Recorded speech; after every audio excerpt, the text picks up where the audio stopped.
Assalamualaikum warahmatullahi wabarakatuh. Perkenalkan, nama saya Hafir Rahman dari Lepospos, NIM 2140-1032 dari program studi Perbankan Syariah Fakultas Ekonomi dan Bisnis Islam Universitas Islam Negeri Syekh Ali Hasan Ahmad Ad-Dari, Padang Sidimpuan. Jadi, saya di sini akan mempresentasikan ataupun menjelaskan sedikit tentang teori perilaku produsen. Baik. Teori perilaku produsen. Teori merupakan, kita ketahui bahwasanya arti dari teori itu adalah suatu ilmu ataupun teori, cara-cara.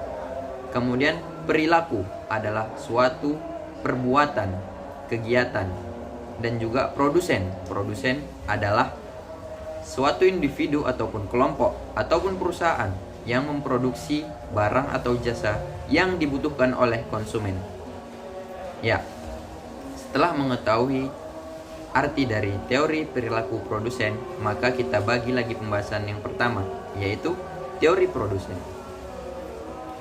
Adapun faktor produksi yang sangat berpengaruh kepada perilaku produsen, yaitu ada 4 faktor.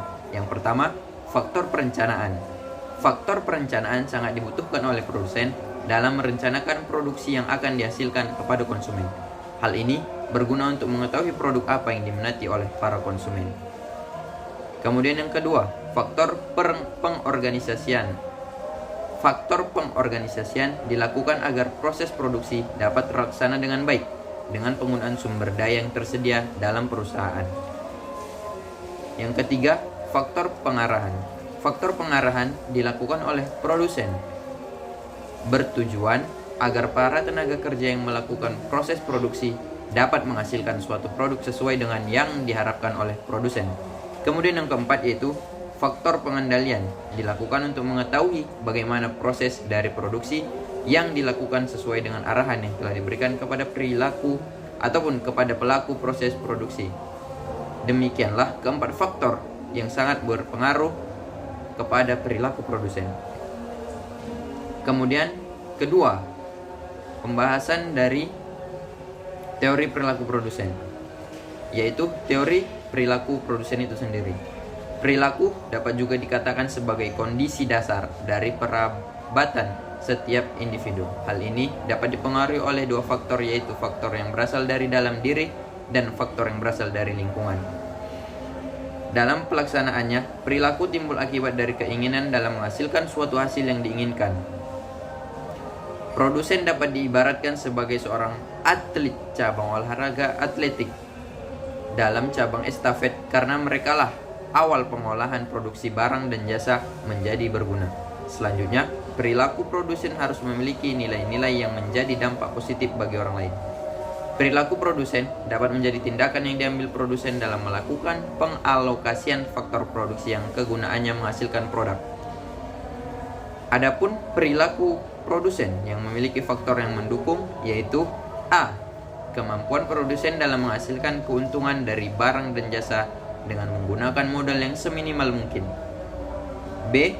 Memberikan diskon kepada pembeli yang membeli dengan jumlah banyak, dan diskon tersebut ditentukan oleh produsen, yang tentu dapat menarik perhatian para konsumen. Yang ketiga, yang C. Menentukan biaya produksi berdasarkan faktor input produksi. Ketika salah satu harga naik, maka harga jual produksi juga akan naik. Kemudian D. Produsen tidak hanya menghasilkan barang dan jasa sesuai keinginan konsumen, akan tetapi mampu menghasilkan barang dan jasa sesuai dengan tren pengembangan dan minat masyarakat. Kemudian poin yang E. Mampu memahami isu global yang sedang berkembang atau kondisi yang sedang terkenal saat ini, atau bisa disebut dengan tren ataupun viral. Kemudian poin F, sering melakukan diskon besar-besaran untuk barang yang telah lama disimpan di gudang atau istilah cuci gudang untuk menghindari kerugian dikarenakan barang yang telah diproduksi tidak dapat lagi dijual.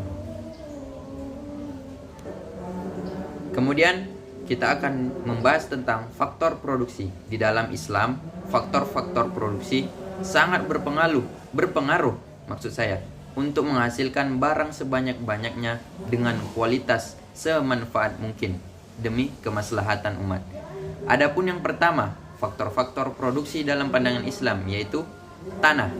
yang dimaksud tanah di sini adalah bukan sekedar tanah yang digunakan untuk produksi, melainkan segala kekayaan alam yang dipergunakan dalam faktor produksi, dalam proses produksi maksudnya. Kemudian yang kedua yaitu tenaga kerja. Tenaga kerja yaitu adalah segala sesuatu yang diperkerjakan, terutama manusia, dalam proses produksi, dalam menghasilkan suatu produk. Kemudian yang ketiga adalah modal. Sebagaimana yang kita ketahui bahwasanya modal adalah kekayaan yang memberikan penghasilan kepada miliknya, itu dalam teori produksi. Jikalau kita memiliki modal, kita kelola, maka itu akan menghasilkan kekayaan-kekayaan yang baru, atau kekayaan yang menghasilkan suatu hasil yang akan digunakan untuk menghasilkan suatu kekayaan lainnya. Ya, itu yang saya maksud tadi. Modal merupakan hasil kerja apabila pendapatan melebihi pengeluaran, sehingga faktor utama pengumpulan modal adalah peningkatan pendapatan. Modal terbagi dalam dua aspek, yaitu modal produksi dan modal individu. Adapun modal produksi yaitu modal yang menghasilkan barang-barang sehingga dapat langsung dikonsumsi atau dipakai dalam produksi. Yang kedua yaitu modal individu, modal keuntungan, yaitu modal yang memberikan hasil kepada pemiliknya setelah modal itu dipergunakan orang lain dengan menarik keuntungan. Kemudian faktor keempat dalam faktor-faktor produksi dalam Islam yaitu manajemen atau organisasi.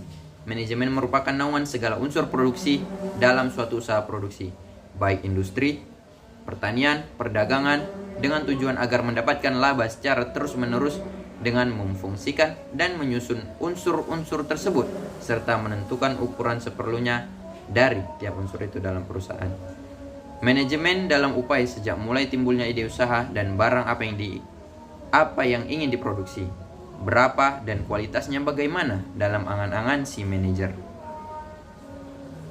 Kemudian C, perspektif Islam terhadap produksi. Yang pertama yaitu merealisasikan keuntungan seoptimal mungkin. Merealisasikan keuntungan seoptimal mungkin berarti ketika berproduksi bukan sekedar berproduksi rutin atau asal produksi. Yang kedua, merealisasikan kecukupan individu dan keluarga seorang muslim. Yang ketiga, tidak mengandalkan orang lain sebagaimana yang diajarkan dalam Islam, tidak membenarkan atau membolehkan seseorang yang mampu bekerja untuk mengadahkan tangannya kepada orang lain dengan meminta-minta. Yang keempat, melindungi harta dan mengembangkannya harta. Yang kelima, mengeksplorasi sumber-sumber ekonomi dan mempersiapkannya untuk dimanfaatkan di hari kedepannya. Yang keenam, membebaskan dari belenggu ketergantungan ekonomi. Yang ketujuh, taqarrub kepada Allah Subhanahu wa ta'ala. Seorang produsen muslim akan meraih pahala dari sisi Allah Subhanahu wa ta'ala disebabkan aktivitas produksinya baik dengan tujuan yang baik untuk memperoleh keuntungan, merealisasikan kemampanan, melindungi harta dan mengembangkannya, atau tujuan lain yang mana dalam konteks kebaikan. Kemudian yang D, pembahasan terakhir yaitu fungsi produksi dalam kerangka maslahah. Fungsi produksi adalah suatu schedule atau tabel dan persamaan matematis yang menggambarkan jumlah output maksimum yang dapat dihasilkan dari satu sektor produksi tertentu dan pada tingkat teknologi tertentu pula. Produksi sangat penting bagi kelangsungan hidup dan juga peradaban manusia dan bumi. Sesungguhnya produksi lahir dan tumbuh dari menyatunya bumi dan alam. Maka untuk menyatukan bumi dan alam ini, Allah telah menetapkan bahwa manusia berperan sebagai khalifah ataupun pemimpin di muka bumi ini. Adapun penutup dari saya yaitu kesimpulannya, perilaku produsen dipengaruhi oleh faktor produksi yang sering menjadi dasar dalam ilmu manajemen. Faktor itu dikenal dengan perencanaan, pengorganisasian, pengarahan, dan pengendalian. Agar kebutuhan manusia dapat terpenuhi, maka diperlukan kegiatan produksi yang tujuannya menguasai pasar dari kebutuhan masyarakat.